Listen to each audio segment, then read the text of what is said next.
तर आपण पाहिला नाशिकमध्ये खरं तर कोरोनाग्रस्तांच्या संख्येत वाढ होताना दिसलीये। नाशिक हॉटस्पॉट बनते आणि एकीकडे कोरोनाचं सावट तर दुसरीकडे आता बिबट्याची दहशत आणि त्यामुळे नागरिक अधिक चिंताजनक झालेत। यानंतर वळूयात पुढच्या बातमीकडे, ती म्हणजे सोलापुरातली ग्रामपंचायतीचे शासकीय अधिकारी आणि कर्मचाऱ्यांची मद्य पार्टी ची माहिती मिळते। तर बार्शी तालुक्यातल्या वैराग ग्रामपंचायतीतील हा प्रकार असून याच वैराग गावात कोरोनाचे काल 2 रुग्ण पॉझिटिव्ह आढळलेले आहेत। ग्रामविकास अधिकारी, कार्यालयीन अधीक्षक, बांधकाम अभियंता आणि कर्मचारी हे मद्य पार्टीमध्ये सहभागी झालेले होते, सामील झालेले होते। तर ग्रामपंचायत सदस्य अरुण सावंत यांनी या संदर्भातली पोलखोल केली आहे। जिल्ह्यात दारूबंदी असताना देखील शासकीय अधिकारी कार्यालयातच दारू पित होते। आमचे प्रतिनिधी सागर सुरवसे आपल्या सोबत आहेत। सागर, खरं तर अतिशय धक्कादायक आणि संतापजनक घटना आहे, कारण एकीकडे सोलापूर जिल्ह्यात दारूबंदी आहे, कोरोनाचं संकट आहे, 2 रुग्ण देखील आढळलेत आणि अधिकारी आपल्याला पार्टी करताना दिसतायत। निश्चितच अतिशय ही धक्कादायक अशी बाबच म्हणावी लागेल, कारण ज्या कालच त्या ठिकाणी म्हणजे त्या वैराग या ग्रामपंचायतीमध्ये कालच 2 रुग्ण जे आहेत ते पॉझिटिव्ह आढळलेले आहेत। म्हणजे बार्शी तालुक्यातील पहिले रुग्ण त्या वैराग ग्रामपंचायतीमध्ये आढळलेले आहेत आणि त्याच ग्रामपंचायतीचे ग्रामसेवक या ठिकाणी मद्यधुंद पार्टी करताना आपल्याला पाहायला मिळत आहेत। केवळ एकटे दुकटे नाही तर 4 ते 5 अधिकारी आणि कर्मचारी मिळून हे मद्य पार्टी केली जाते। या ठिकाणी प्रश्न असा उपस्थित होतो की जिल्ह्यामध्ये दारूबंदी असताना त्यांना दारू मिळाली कुठून? त्यामुळे यांच्यावरती गुन्हा दाखल करून जिल्हाधिकाऱ्यांनी तात्काळ कारवाई करावी अशी मागणी देखील जे ग्रामपंचायतीचे सदस्य आहेत अरुण सावंत ज्यांनी ही पोलखोल केली त्यांनी या ठिकाणी ही मागणी केलेली आहे।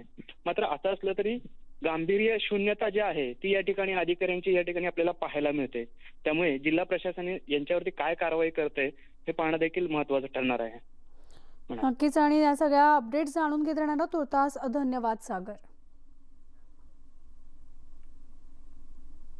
तर दिल्लीचे खासदार गौतम गंभीर यांची गाडी चोरीला गेलेली आहे। लॉकडाऊनच्या काळात त्यांच्या कारची चोरी झाली आहे। दिल्ली पोलीस या संदर्भात तपास करत असून राजेंद्र नगर परिसरातून ही कार चोरी झालेली असून गौतम गंभीर यांचे वडील ही कार वापरत होते आणि चोरी होतानाचा व्हिडिओ जो आहे, सीसीटीव्ही दृश्य जी आहेत ती समोर आलेली आहे। तर आपण पाहतोय की रात्रीच्या सुमारास ही घटना घडलेली आहे। लॉकडाऊनच्या काळामध्ये गौतम गंभीर यांची कार चोरीला गेलेली आहे।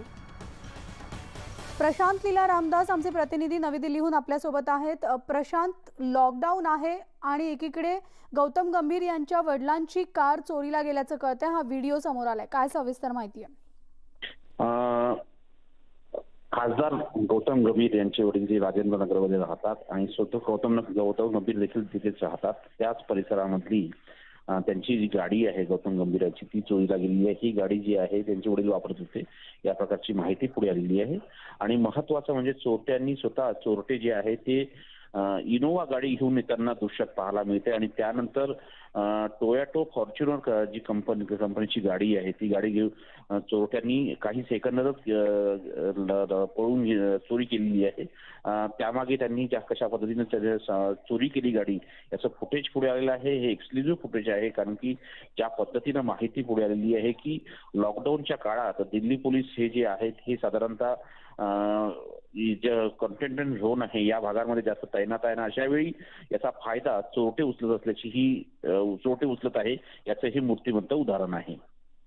नक्कीच, धन्यवाद प्रशांत या सविस्तर माहितीबद्दल।